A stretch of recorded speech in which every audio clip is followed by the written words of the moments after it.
with multiple building, curriculum development, evaluation, etc. Within a program, without respect to the geography, they have a common set of goals and metrics for success, a common advocacy agenda, and AIF continues to sit at the center of this program ecosystem, developing and owning the program content, curricula, things like that. The beauty of this is that this means that there's a level of consistency and quality control across all of the programs, and at the same time providing AIF with the ability to tailor the program to meet the specific needs of the various communities that we serve.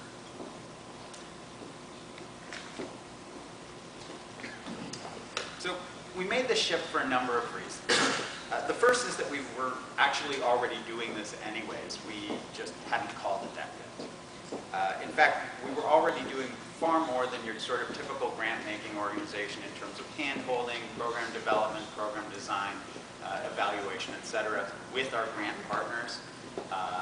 But we weren't doing them, as I said, as much as partners, much more as grant recipients. And so that was sort of just a fundamental shift of thinking.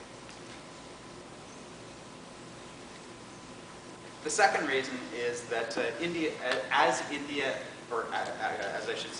interest in India was growing, a lot of the larger private foundations were beginning to establish their own presence in India, and if we had remained in that re-granting model, we were going to struggle to remain relevant, at least to that segment of the donor base.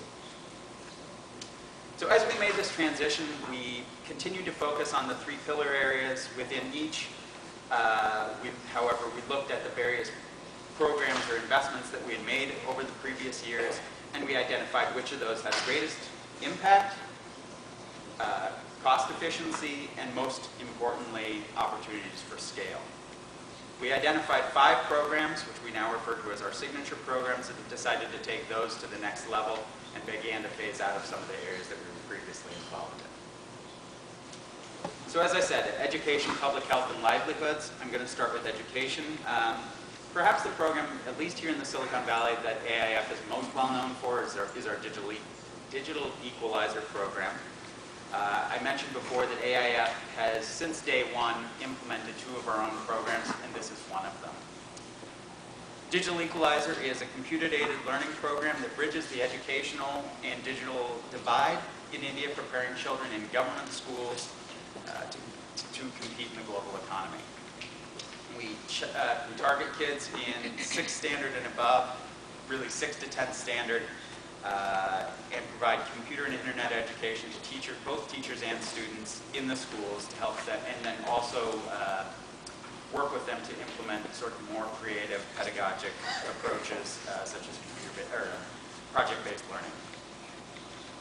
Mostly in the last 3 years, AIF has, well, I should say, since it started, we've educated over 800,000 kids through the program, trained 24,000 teachers, and we're now in 2,077 schools in 14 states.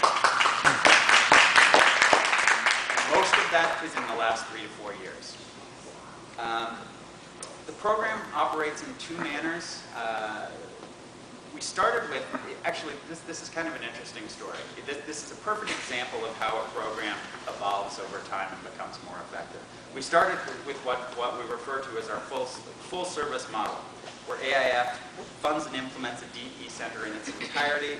We provided the hardware, the software, the connectivity, the teacher training, the curriculum development, the monitoring, evaluation, everything. It cost us $20,000 for 3 years. Since then, and we continue to use this model in some cases as a proof of concept. As we get into a new state, we'll develop a cluster of centers that we run beginning to end, and use that as a concept proof to engage the state government. Once the concept is achieved, stakeholder buy-in, the large-scale partnership is sort of our preferred method of delivery. We engage with the state government. They provide the hardware, the software, and the connectivity. AIF provides the other sort of softer components, the curriculum development, the teacher training, the monitoring, evaluation, etc. And through that, here's the kicker, this is the part that I love. Through that model, we've been able to bring the cost down to $3,200 per center for 3 years, a total of $8 a kid. And this, I'm friends, is why I like working in India. Show me a program in the US where you can substantively change a kid's life for $8.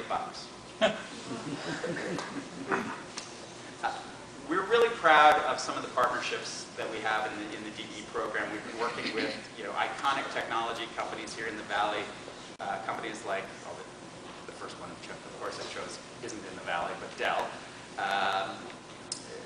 Intel, Applied Materials, AMD, etc., Adobe Systems. We are the implementer for Adobe Use Voices program in India, and we've been really proud of that. The program is shown to be really effective. As a matter of fact, several third-party evaluations have been done. One showed that in Karnataka, over the course of 3 years, the pass rate in math and science increased by 13% as a result of our program. And last year in 2009, the state government of Punjab did an internal review of our program, and the results of which we were so far exceeding their own ICT and education program that they basically asked us to do full saturation coverage of every government school in Punjab, and that's something that over time we're moving towards. So we'll continue to scale this program. Our goal is to get to a point where we're reaching 280,000 children per year by 2013. So AIF's second education program is LAMP, stands for Learning Amongst Migrant Populations. And basically what this is doing is addressing the needs of the children of distressed seasonal migrants. Throughout India, in migration-prone areas, children are uprooted out of their villages and move with their parents away during those seasonal migrations. And as a result, of them being out of the villages for 6 to 8 months of every year, they're pulled out of school. The LAMP program provides hostel schools in these villages so that the kids can stay put. We've already reached over 237,000 children through this program.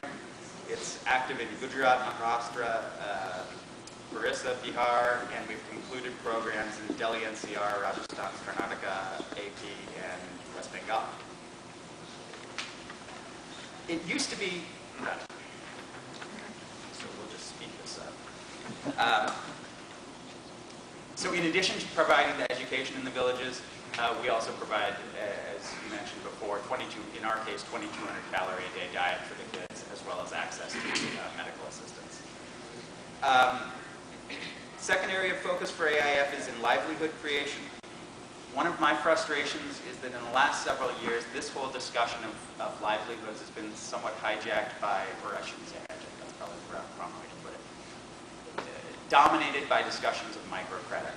And I think that AIF has had a somewhat, I should put it as uneasy relationship with microcredit, and you'll see in a minute that it is a tool that we utilize, but we think it's a necessary and critical part of the solution. It's not the whole solution when we talk about livelihood creation.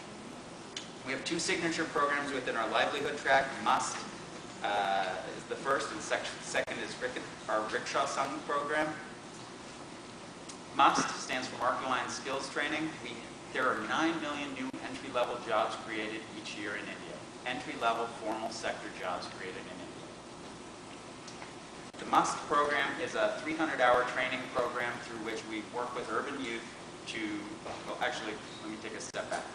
We start by working with industry, identifying within a given geography what the specific employment needs of the market are, and then we design training curriculum to meet that need.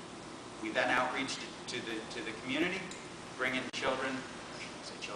youths, and provide a 300-hour training program, 150 of which is soft skills training, 150 of which is industry-specific training to meet those needs.